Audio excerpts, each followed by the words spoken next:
Hi friends, welcome to my channel. இன்றைக்கி ரொம்ப ஈஸியாக தேங்காய் பூ யூஸ் பண்ணி ஒரு ரொட்டி செய்ய போகிறேன். இன்னும் என்னோடய சேனலை நீங்கள் சப்ஸ்கிரைப் பண்ணாமல் இருந்தீங்கன்னா உடனே பண்ணிக்கோங்க. இந்த கிளாஸில் 3 கிளாஸ் அளவு நான் மைதா மாவு எடுத்துக்கிட்டேன். இதை நல்லா சளிச்சு வச்சுருக்கேன்.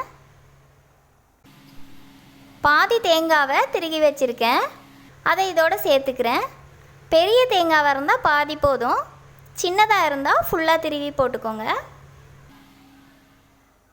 2லேருந்து 3 டேபிள் ஸ்பூன் வரைக்கும் எண்ணெய் சேர்த்துக்கலாம். எண்ணெய் அதுக்கு மேலே சேர்க்க தேவையில்லை. தேவையான அளவு உப்பு சேர்த்துக்கணும்.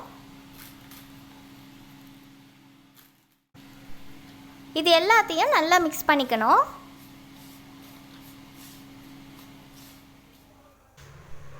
கொஞ்சம் கொஞ்சமாக தண்ணி சேர்த்து சப்பாத்தி மாவு மாதிரி பிசையணும்.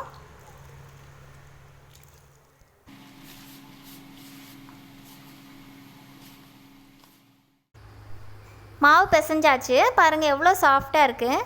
இதை இப்போ 10லேருந்து ஒரு 15 நிமிஷம் மூடி வச்சிடணும். ஒரு 15 நிமிஷம் ஆன பிறகு இந்த மாதிரி ஒரு சின்ன சின்ன உருண்டையாக இதை உருட்டி வச்சுக்கணும்.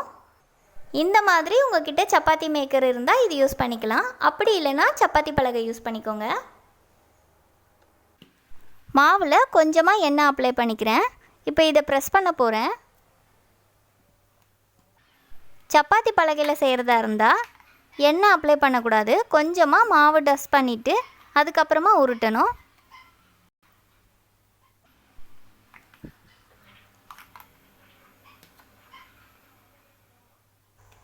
சப்பாத்தி சுடுற தவாவை நல்லா சூடு பண்ணிட்டேன். இப்போ இந்த ரொட்டியை இதில் சுடலாம்.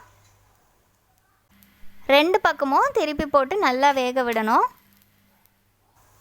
இந்த மாதிரி கலர் சேஞ்ச் ஆகி வரும்போது எண்ணெய் வேணும்னா நம்ம ஊற்றிக்கலாம். நான் ஏற்கனவே எண்ணெய் அப்ளை பண்ணதுனால இப்போ எண்ணெய் ஊற்றலை.